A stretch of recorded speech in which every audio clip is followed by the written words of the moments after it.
exact application instructions. So we've asked about the parents' adjusted gross information. We also ask about the parents' wages. So if they're not filing taxes, how much did they make for the year in questions? That would be questions 90 and 91. And then what are the students' assets, if any?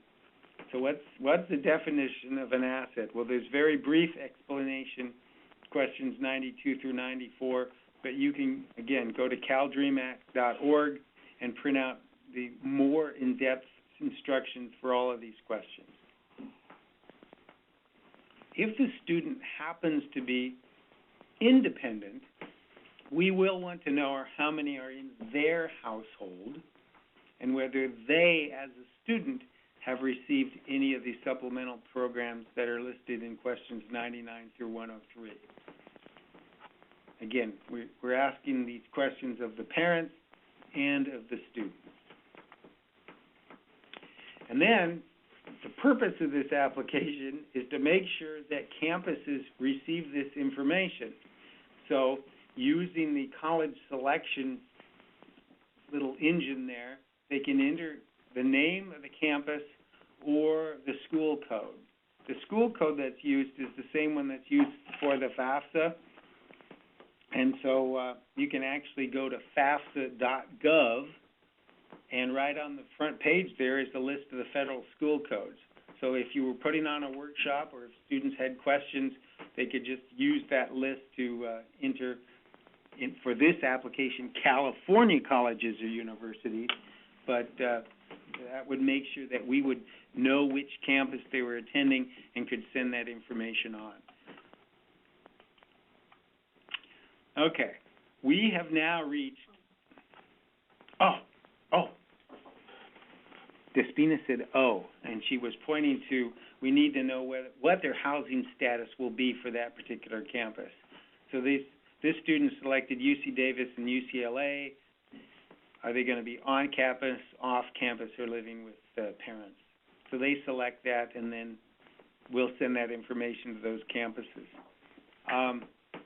This is the student signature page.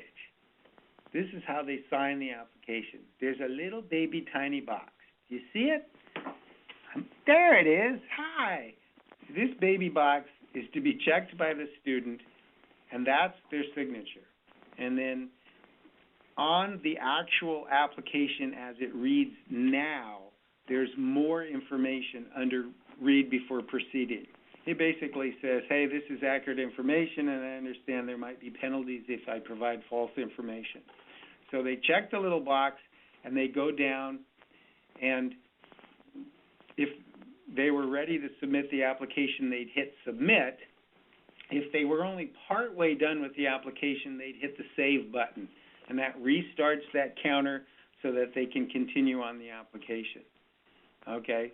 So in this situation, I'm going to, it looks like I put two slides on the same thing in. So anyway, we're going to hit submit to submit this application.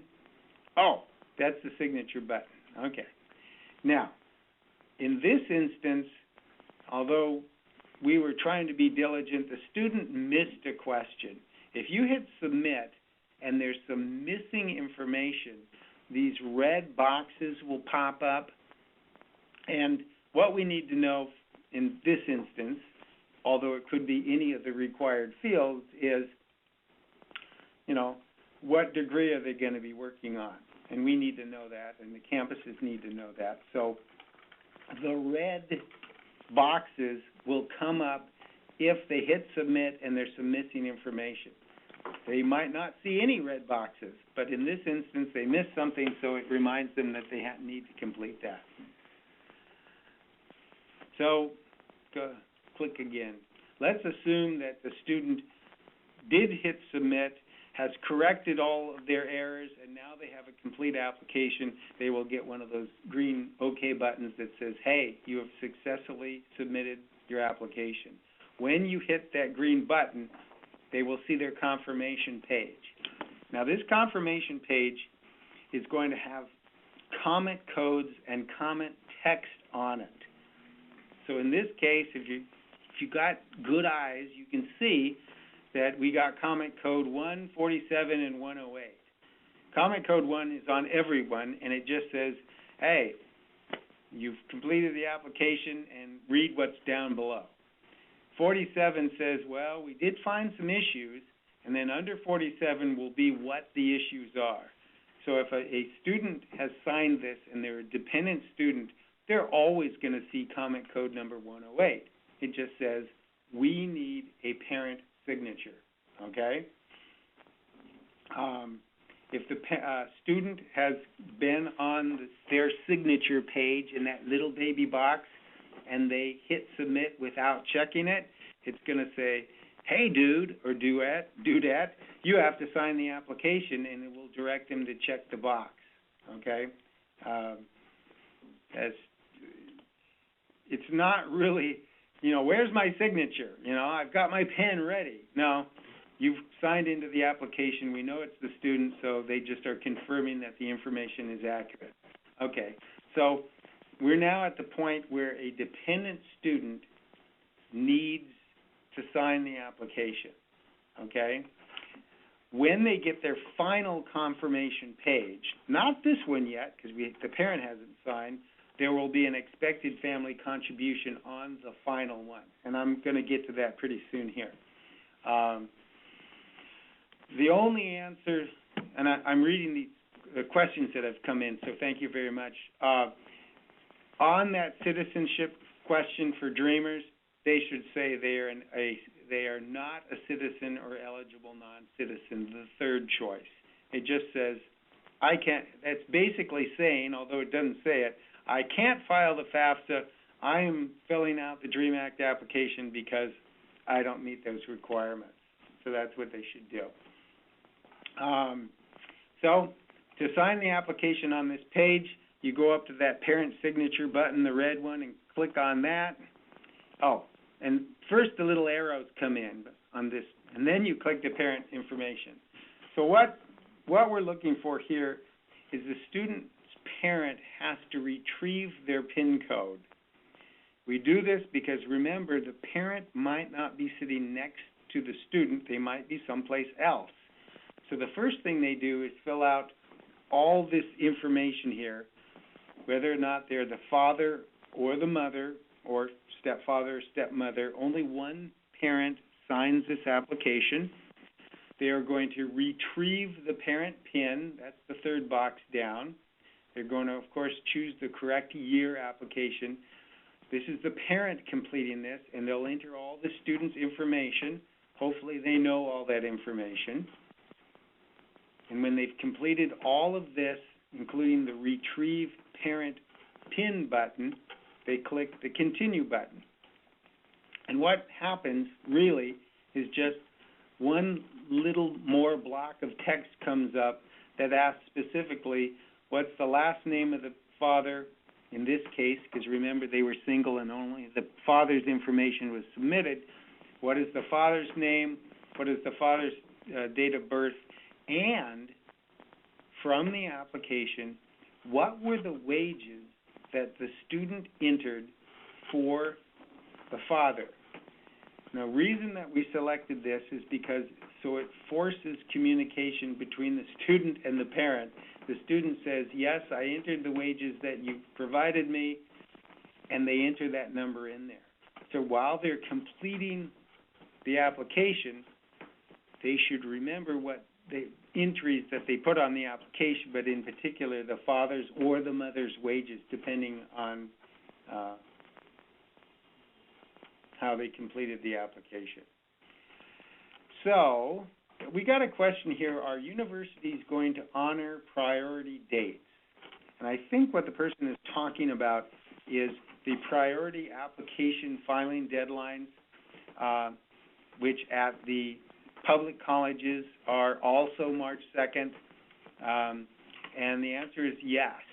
If a student files this application by March 2nd, or really March 4th for this year, then the UC, the CSU, the community colleges will say that's an on-time application and give them the same consideration that they would other students filing the FAFSA for their financial aid programs, okay? And then another good question here, the question where we were talking about wages, under the table income is a wage of sorts, so that would be put in the wages field. So if they've been working, wherever, and they made $15,000 under the table, they'd put that in as wages. That's where it would go on the application. Okay, so now we've completed these bottom three questions about the father. We're trying to get to the PIN here, and then we hit the continue button, and the PIN pops up. See it down at the bottom right above the cancel button? That's the parent's PIN. And now that number can be used by the parent to sign the application. In other words, to certify that the information is correct. So there it is right there. Yeah, I forget that I put little cute animations in this. So I click the green button, and this screen doesn't come up. This is just something I stuck in the middle of the presentation to remind people that they need to write down the PIN, that only one parent has to get a PIN, that if the student makes a correction on the application, the parent has to sign it again because it might be a correction to the parent's data and they have to certify that. So any student who supports themselves and receives no financial help from their parents may or may not be considered dependent, and parental information may be required. What happens in that situation? A student who's supporting themselves, or a student whose parents just simply say, we're not going to fill out that application, they really need to communicate with their college financial aid office, okay? They can fill out the DREAM Act application, but if they can't get the parents' information, they can't really complete it. They should probably start the application and save it. They can come back later, but then get into the financial aid office and explain what the situation is. If the parents are simply just saying, we won't fill this out, and they're part of the student's life, so let's say they do live in the same household, that's a very sad situation for the student because that information is required. If the reason that the parents are not supplying information is because they don't live with the student or haven't been seen by the student in years, or it would be dangerous for the student to be in the same room as the parents, that's a special circumstance that has to be explained to the financial aid office, who can authorize the application to be completed without the parent's signature, okay? Special situations like parents not being in the picture, that's one of the things that can be taken care of at the college financial aid office. Okay, so now that the parent has signed the application, they haven't signed it. They have to hit that green button there that says sign the student application. Go ahead. All righty. So what happens is another page comes up, the student logs in back in, but notice the third box down, submit parent signature. So I'll say it one last time, yeah, this is clunky, but understand that the parent might not have been there, and so we have to have a separate process. They complete the student information, they hit the continue button, and down at the bottom, that's where they put in the PIN number that was supplied. So while the student is completing the application, they need to remember what the PIN is and remember what the parent's wages are, because that's how they got the PIN. So inserting a PIN and hitting continue brings up the parent's signature page, and they click on the little button that says submit signature electronically, and then they click on the submit signature button, and when they do that, that